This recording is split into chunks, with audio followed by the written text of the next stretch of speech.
তো নমস্কার বন্ধুরা, আজকে আমরা এই স্যামসাং ওয়াশিং মেশিনটা রিপেয়ারিং করব। এটা হচ্ছে ভীষণ পরিমাণে একটা বাজে সাউন্ড দিচ্ছে, তো সেই সাউন্ড পিছন থেকে আসছে। তো আমরা তোমাদেরকে দেখাবো যে সাউন্ডটা পিছন থেকে আসছে।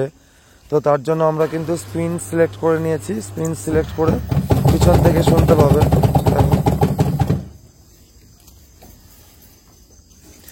তো সাউন্ড শুনে যেটা আমরা বুঝতে পারলাম, তো এর প্রবলেম যেটা আসছে ভিতর থেকে। তো এই যে ড্রামে আমাদের ড্রাম খুলতে হবে, তো এই ড্রাম খোলার জন্য আমরা পুরো মেশিনটাকে খুলবো এবং খুলে তোমাদেরকে দেখাবো আজকে যে আওয়াজটা কেন হচ্ছে আর কি জন্য হচ্ছে আর কি খারাপ হয়ে গেছে বা কি ভেঙে গেছে সেটাও দেখাবো।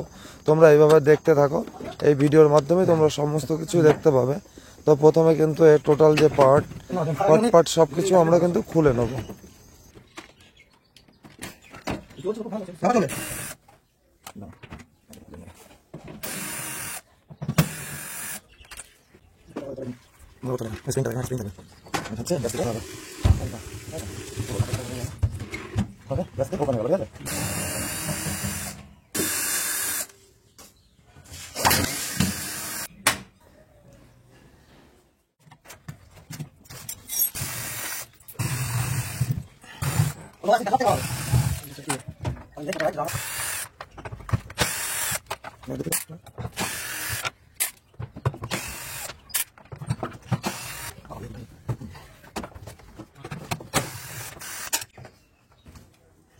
সো গাইস, ফাইনালি কিন্তু আমি এই যে ওয়াশিং মেশিনের যে ড্রাম দেখতেই পাচ্ছ, পুরো স্পাইডার কিন্তু ভেঙে গেছে, স্পাইডারে কিন্তু কিছু নেই। তো এই স্পাইডার ভেঙে যাওয়ার জন্যই কিন্তু প্রচুর পরিমাণে সাউন্ড হচ্ছিল। তো কারণ এখানে যে শ্যাপটা আছে স্পাইডারে, তো সেই শ্যাপটাই কিন্তু শুধু ফ্রি ঘুরছিল, যার জন্য প্রচন্ড আওয়াজ হচ্ছিল। তো শ্যাপটাকেও আমি তোমাদেরকে বাইরে বার করে দেখাবো। দেখো, তো এটা সামনের দিক থেকে টানলেই বাইরে বেরিয়ে আসবে। তো দেখতে পাচ্ছ শ্যাপ কিন্তু শুধু শ্যাপ চলছিল, কারণ ওই জন্য সাউন্ড এত বেশি হচ্ছিল। তো এবার আমাদের যেটা কাজ হবে, এই যে টোটাল যে সমস্ত যে পার্টগুলো আমরা খুলেছিলাম ড্রামের সঙ্গে, তো সেইগুলো টোটালগুলোই কিন্তু আমরা খুব ভালো করে ওয়াশ করে নেব। তো একে একে পার্ট কিন্তু এগুলো ওয়াশ করতে হবে, তো সেটাই তোমাদের দেখাবো ওয়াশ করাটা। তো আমাদের কাছে যে অ্যাসিড আছে, তো এই অ্যাসিড দিয়ে কিন্তু আমরা এটা ওয়াশ করছি। তো অ্যাসিড দিয়ে ওয়াশ করলে কিন্তু এটা পুরোপুরি নিট অ্যান্ড ক্লিন হয়ে যাবে, পুরোপুরিভাবে পরিষ্কার হয়ে যাবে। তো সেটাই আমরা করে নেবো। প্রথমে এটা পরিষ্কার করে নিচ্ছি। তো গাইজ, তোমরা দেখতেই পাচ্ছ আমার কিন্তু ফাইনালি সমস্ত পার্টস যেগুলো আমরা খুলেছিলাম সেগুলো কিন্তু খুব ভালো করে আমরা সার্ভিস করে নিয়েছি। তো এটাই হচ্ছে স্পাইডার। তো এই স্পাইডারটাই আমরা এখানে সেট করব ড্রামের সঙ্গে। তো ড্রামের সঙ্গে স্পাইডার সেট করতে গেলে কিন্তু তিনটে যে নাট আছে, তো তিনটে নাট কিন্তু খুব সুন্দর করে টাইট করে নিতে হবে, যাতে কোনো রকমভাবে লুজ না হয়। যদি লুজ হয় তাহলে কিন্তু ড্রাম টাল হয়ে যাবে, প্লাস ওর সঙ্গে যে প্রবলেমগুলো হবে, বিয়ারিং ড্যামেজ হতে পারে, বডি ড্যামেজ হতে পারে, ভাইব্রেশন হতে পারে। তো এইদিকেও কিন্তু খুব সাবধানের সঙ্গে এটা করতে হবে। তো দেখতে পাচ্ছ ড্রাম কিন্তু আমাদের সেট হয়ে গেছে। তো আমরা পিছনের রিংটাও কিন্তু লাগিয়ে নেব।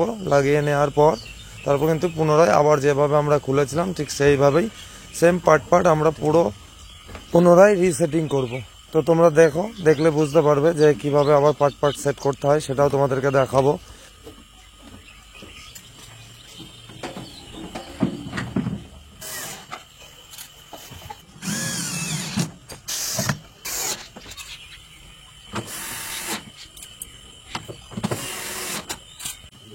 পরিষ্কার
সো গাইস ফাইনালি কিন্তু পুরো আমরা পার্ট সেট করে ফেলেছি। তো এবার আমরা এটাকে লাইন দিয়ে একবার টেস্ট করে তোমাদেরকে দেখাবো।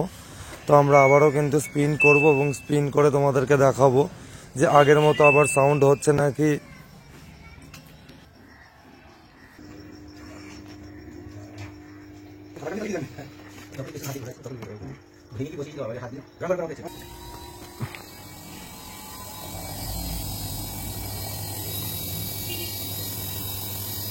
তো বন্ধুরা তোমরা নিশ্চয়ই শুনতেই পাচ্ছ যে কত সুন্দর সাউন্ড হচ্ছে। তো আমাদের যে প্রবলেম ছিল সেই প্রবলেম সলভ হয়ে গেছে এবং কোনো রকম সাউন্ড আর হচ্ছে না। তো এবার আমরা কিন্তু জামা কাপড় কেচে তোমাদেরকে দেখাবো যে ঠিকঠাক ভাবে কেচে ও আগের মতো কাজ করছে নাকি, সেটাও তোমাদেরকে দেখাবো। দেখো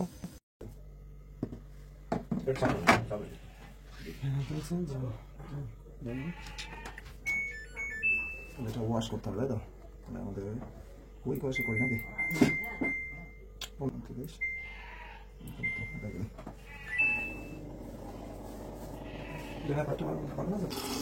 তো গাইস দেখতেই পাচ্ছ কিন্তু এখন মেশিনে কিন্তু জল ঢুকছে। তো এই জল নেওয়া কমপ্লিট হয়ে গেলে ওয়াশও কিন্তু চালু হয়ে গেছে। তো দেখতেই পাচ্ছ কিন্তু কিছুক্ষণের মধ্যে ওয়াশ করে ও পুরোপুরি ভাবে বুঝতে পারছো ওয়াশ আমাদের চলছে। তো ওয়াশ হয়ে গেলে আমরা তোমাদেরকে বার করে দেখাবো জামা কাপড়টা যে ওয়াশ কমপ্লিট হয়ে গেছে এবং ওয়াশ কমপ্লিট হয়ে গেলে শোকানো হবে। তো শোকানো হয়ে গেলে তোমাদেরকে দেখাবো। তো এখানে পার্ট পার্ট যে প্রোগ্রামগুলো আছে এই প্রোগ্রামগুলো কিন্তু পার্ট পার্ট চেঞ্জ হবে। চেঞ্জ হওয়ার পরেই কিন্তু ওয়াশিং মেশিন পুরো যে প্রোগ্রাম যে থাকে সেই পুরো প্রোগ্রামেই কিন্তু কাজ করছে, একদম পুরো আগের অবস্থায় চলে এসেছে। তো মেশিন এখন পুরোপুরি ঠিকঠাক কাজ করছে, তোমরা দেখতেই পাচ্ছ। তো আমাদের এই যে দেখতেই পাচ্ছ কিছু জামা কাপড় দিয়েছিলাম টেস্টিং এর জন্য। তো ফাইনালি কিন্তু একদম পুরো ওকে। ভালো লাগলে অবশ্যই একটা লাইক এবং সাবস্ক্রাইব করতে ভুলবেন না।